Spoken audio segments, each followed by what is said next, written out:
Yun, magandang umaga sa inyong lahat mga kabida. Ngayon magnabigat yung amin ako.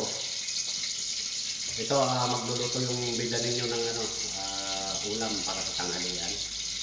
Meron po tayong kangkong. So, isang bugkos po ito, pinili. Tapos, ang luto po nito, adobong kangkong. Hahaluan po natin siya ng tokwa. Ito, naprito ko na po, hindi ko na pinakita yung pagkaprito. Kasi sa kabila po ako nagluto sa may kahoy. Ngayon, itutuloy ko yung pagluluto dito po sa rice cooker na ng malakas. Ito, naglagay na tayo ng mantika. Nalagay na din natin itong bawang. Ayan.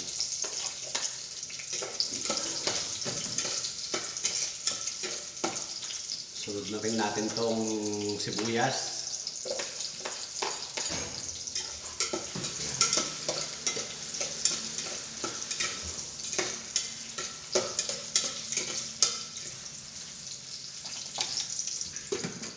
Takpan muna natin mahina yung mahina po yung init ng rice cooker, kaya tinatakpan po natin. So, nag golden brown na po, kaya maglalagay na po tayo ng kangkong. So, ewan natin kung kakasya. Pero pag kakasyahin ko to, pipilitin ko. Yan.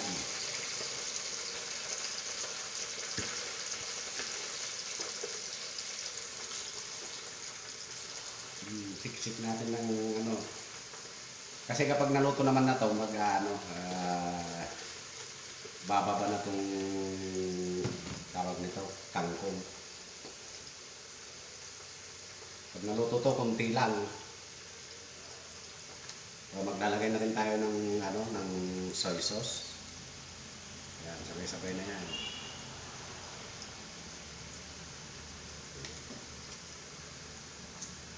Tapos oyster sauce, maglalagay din po tayo.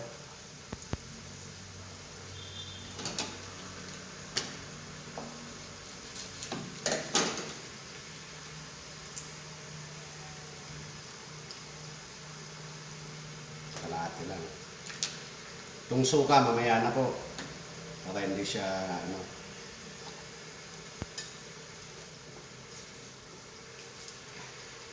hindi siya titigas. Lagi pong tatandaan mga kabida, kapag gagamit tayo ng suka, gulay po yung niluluto natin. Lutuin po muna natin maigi itong gulay. Kasi kapag hindi po luto yung gulay, nilagyan mo ng suka, imbis na lalambot yung gulay mo, titigas po siya. Akala mo kumain ka ng sariwa. Yun, maglalagay din tayo ng 1 cup of water. So, para may sabaw siya. Tapos maglalagay na rin tayo ng paminta. Pamintang powder po ito. Para may anghang naman ng konti.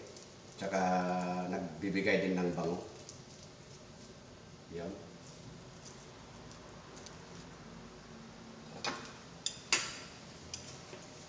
Yun, takpan lang po natin mga kabida.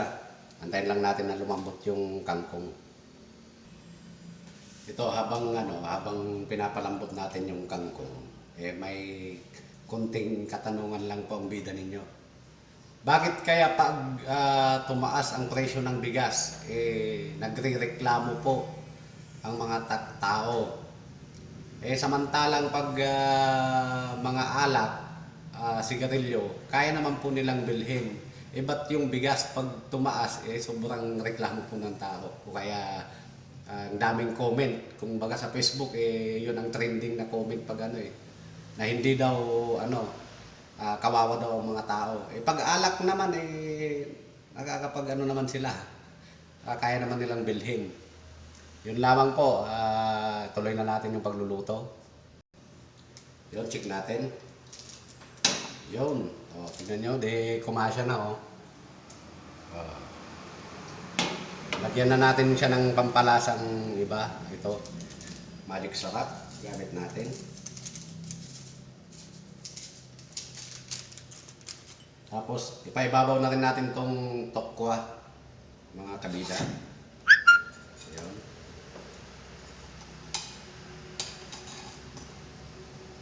Ayan.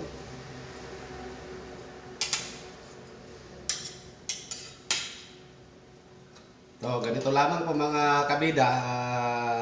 Antayin na lang po natin na maluto po yung ano, ulam natin na adobong kangkong with tokwa ng baboy. Yun, hanggang dito na lamang po mga kabida. Have a nice day and God bless you all.